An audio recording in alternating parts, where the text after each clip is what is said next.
When Punu Palantan Lulu, Shaipi Mara, Tukur Watan Maninara, Wiljangu, Watan Shaipi, Watan Matukur Pangana, Panangangu, Panangangu Tukurpa, and Walpala needed and Kumashoy Man Kumayua, Nana Naba, Wirra, Karimal Bay, Nana, Wana. This was important for hunting.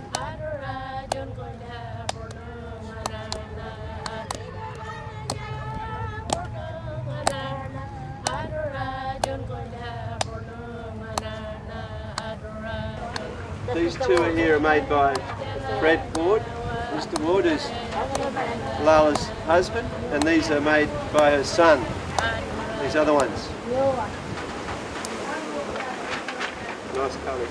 Yeah, beautiful Carly actually.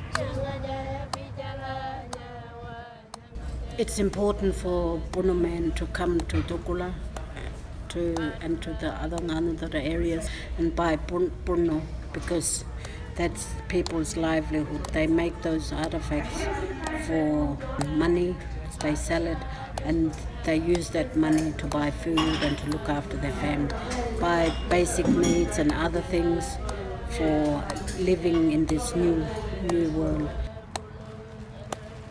The other critical, vital thing that occurs when people are engaged in these activities of creating Punu is they use their own money to get their own vehicle, to travel out into their country, and they do a lot of, all that physical work is good for their health.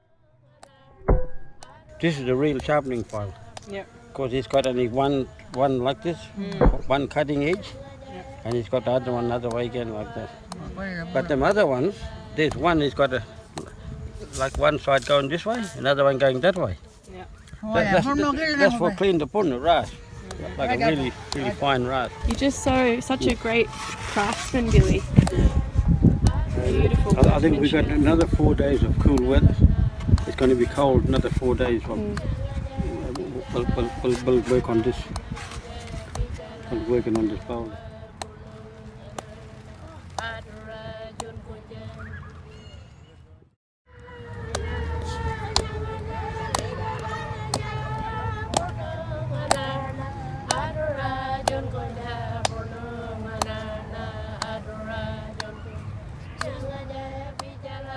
Part of these trips is the conversations that happen.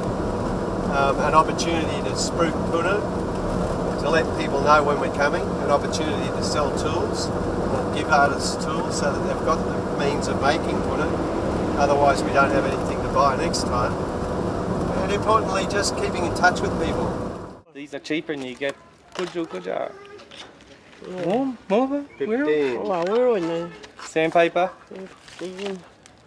Axe. No, there's no Indians we're still yet. waiting. They're coming from Sweden or Switzerland. No, And then Punu. just write down Ngaanyatjarra. rasp, chisel. Punu Nganda yung alay kay Punu juda adulku. wow, mana penye funeral juda? Nawa. Mali mana ba? Kulo bajuta. Wow. Tinka kulo bajuta. Anam kulo bajuta. Wow. Ngana na pita ko? December. When you took 3 weeks, ngana na pita ko. I say long way to go, way to go, way to go. That easy feeling, that easy feeling. I say long way to go, way to go, way to go. That easy feeling about history. We've been told about the dream time We've been told about the present. We've been told about the future. We've been told. Maruku's been in business now for 33 years. Grew out of punu making at Armata back in the early 80s. Peter and Pat Yates made it into a unified Maruku organisation with Reedy Coolidge's father Walter Pugaduara and his wife Topsy, and they helped to create this phenomenon known as Punu and the Punu Man. The Punu Man travels. We send the Punu Man regularly, and the Punu Man changes. We have some Punu Men that are here for a year or a couple of years, and the Punu Man is the generic term for us as we travel through the lands. You'll be seeing Lindsay, or you've seen Lindsay in action. He's actually doing the buying at this point in time, and he's very experienced. We've got a couple of staff members who are learning a bit about they work in the gallery and they aspire to doing things other than just working in the gallery. But it's really important that they have a foundation in the organisation's history and cultural strength. And for me personally, and for the organisation, it's always, these trips are wonderful. They're absolutely an opportunity to be refreshed, to gain strength from talking to the artists, from talking to the punu makers, and to realise that we do have a charter to help them to produce punu, to promote and sell their punu, and to keep that culture strong. This is a time-honoured tradition of sitting in the dirt and then paying for the punu that we buy. It's been recorded in a book like this from the very beginning. Anangu love to see a physical system where money is exchanged for wood and where things are written down on paper and can be tracked. So we make a note of each item that we buy, the artist's name and its value, the number of items that we buy, and when they're specialised items over $100 we give them a special code, which means that they can have a certificate of authentication.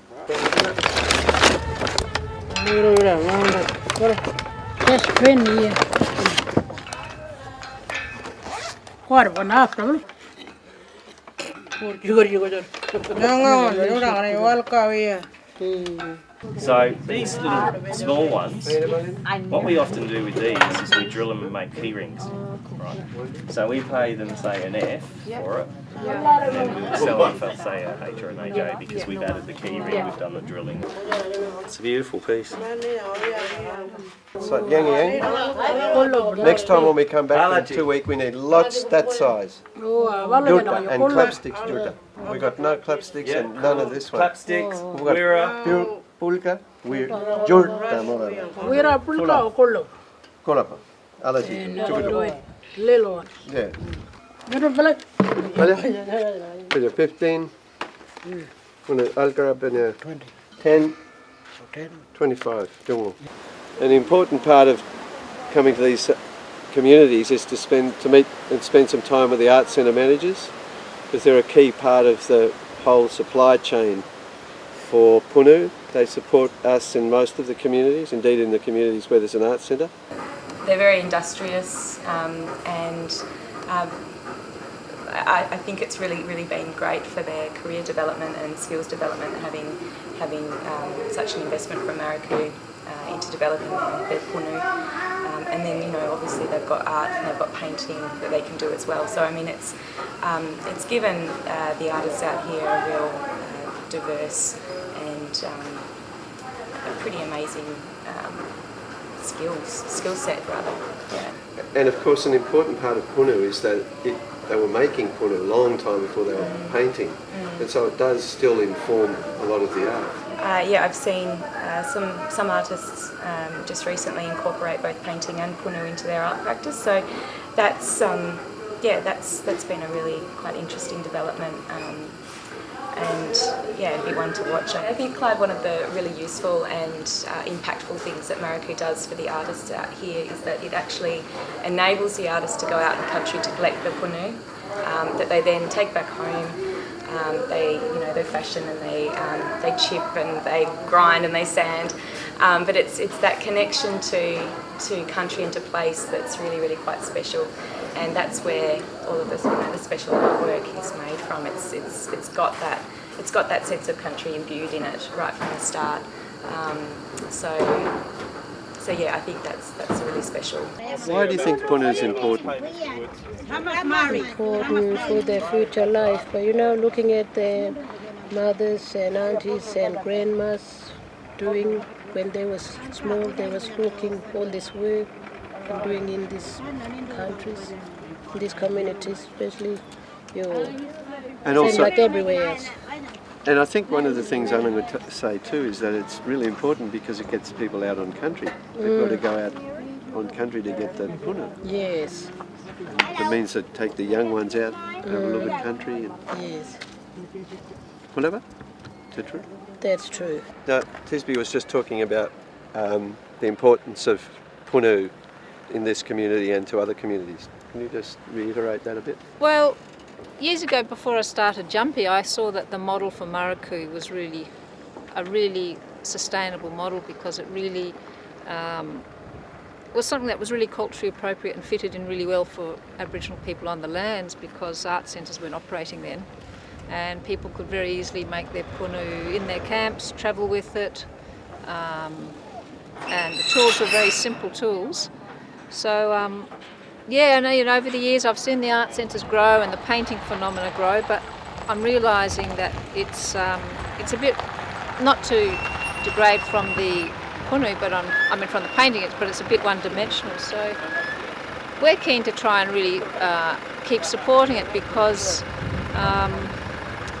you don't need to open and shut an art centre to make punu. The land management people see punu as a really important means by which people move out of their communities and onto country. It's a huge, Yes. you've said that Yeah. exactly, but it's so important that there aren't, not, Jumpy's a little bit that way, but there aren't any other means by which people naturally connect with country. We're very fixated on buildings in a community, and that projects have to revolve around this particular infrastructure. And people get stuck in that kind of view, whereas it'd be much more healthier if we're actually out there past the boundaries of the community, in country, passing on traditional knowledge, getting exercise, getting good food at the same time. Let's move out of that whole fixed view of all the projects have to happen within this infrastructure. See, they say slightly different. Ngaanyatjarra, see, she's saying dongari, Pitantjatjara, but over that way, Yankunytjatjara say jungari. Kato. So they use the jungari. Or jungo. So the languages at level. Oh,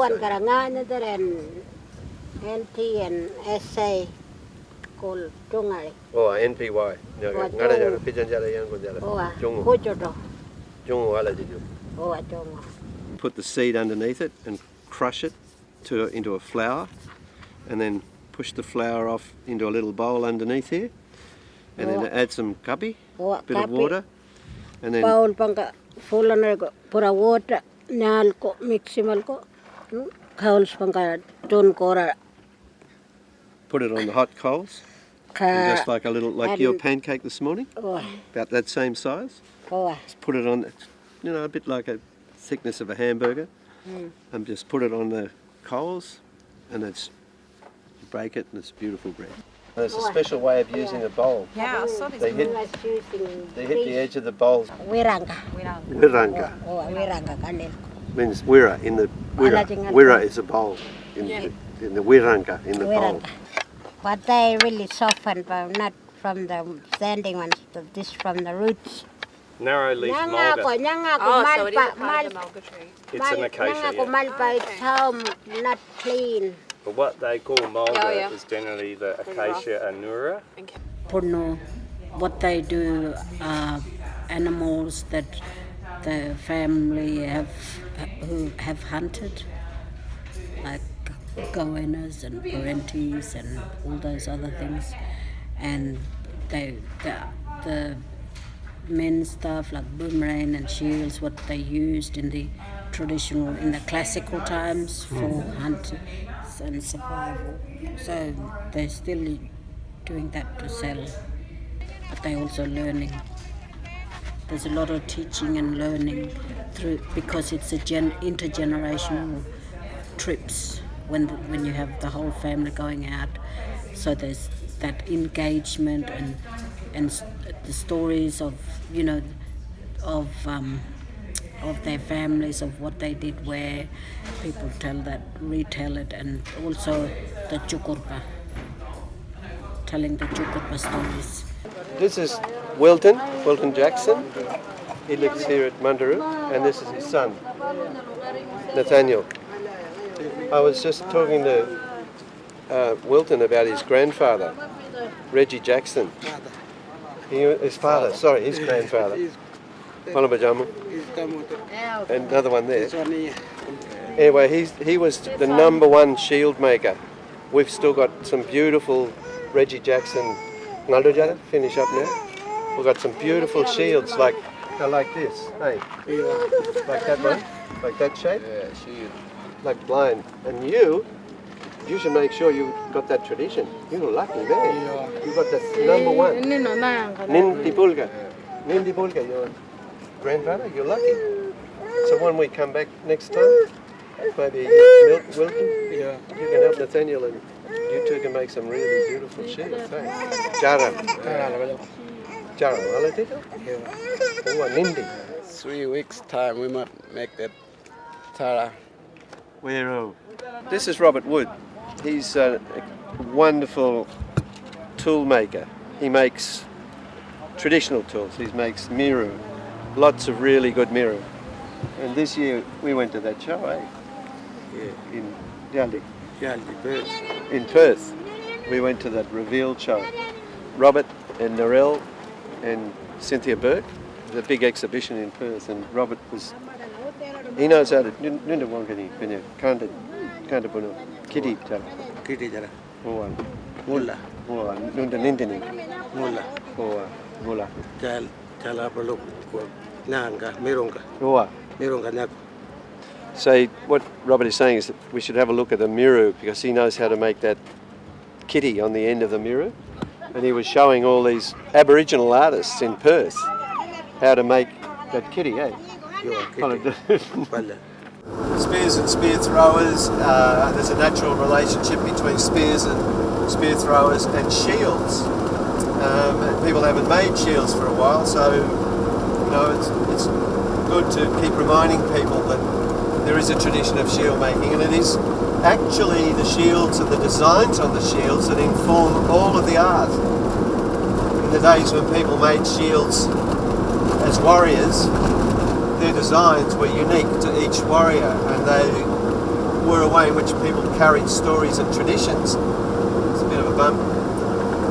And a lot of the art that's now made on canvas, printed on canvas, a lot of the art that's now printed on canvas, painted on canvas, comes from those designs that were etched into the wood in the shields. There's a really beautiful book called Ngaanyatjarra Lands, which tells the Maruku story, and it makes that visual link between the shields and the contemporary art. So punu making and wood carving have been part of the culture from the very earliest of times, and people relate punu to culture. They relate to the making of punu. Punu is actually living wood. Punu is living wood because it comes from a living tree and it tells a living story. The creatures that are made are living jukurpa. They are a representation of the animals of this land, the creatures of this land, and a representation of those creatures in the jukurpa. So each piece of wood that's sold to us or given to us and then we sell to a tourist is a living piece of culture. It's living punu, and it's a spirit of the animal, the spirit of the land that the tourists are buying each time they buy a piece of punu. Punu is good. I can sit and do punu all the time. I like doing it instead of sitting and doing nothing. Some have where young people might start on again. I've been showing my daughter to do some, but she like doing beads and painting, much painting on the mirror, doing designs.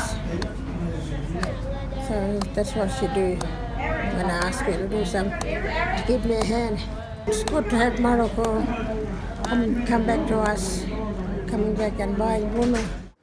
I always see the tree, lovely one, Yarngoli. And I think, oh, it'll bring my eggs. So I can make tapping sticks and snake, you know. Yeah. Your, Eunice is an amazing producer of Punu. She's always got Punu. This is the one time she hasn't got Punu because a lot of funeral and... sometimes we go funeral, other place. Yeah. Too much worry about other things. Yes. Sometimes meeting. Eunice is always in meetings and has responsibilities, but still produces an amazing amount of Punu. These ladies, they do a lot of good artefacts. Yeah. But and they love doing that artefacts. Really good artists here, good makers, good Punu makers. And they really love doing tanpi, wataya, walalbe artifacts, and they do a lot of things.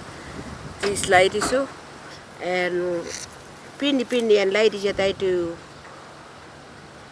kanilpa, kanilpa. And they do julpu, tinka, the wirra they carry. And when the parents come in, and they don't know what are they doing, so we have to give them education, give them cultural education. What they'll pay. You look at this steel, wirra steel, this metal one, but that's what we used to do before. And the crowbar and the wanna. The wanna was important early days, but before the metal crowbar. Sometimes I see a lot of old people doing them type of animals to remember. Old people,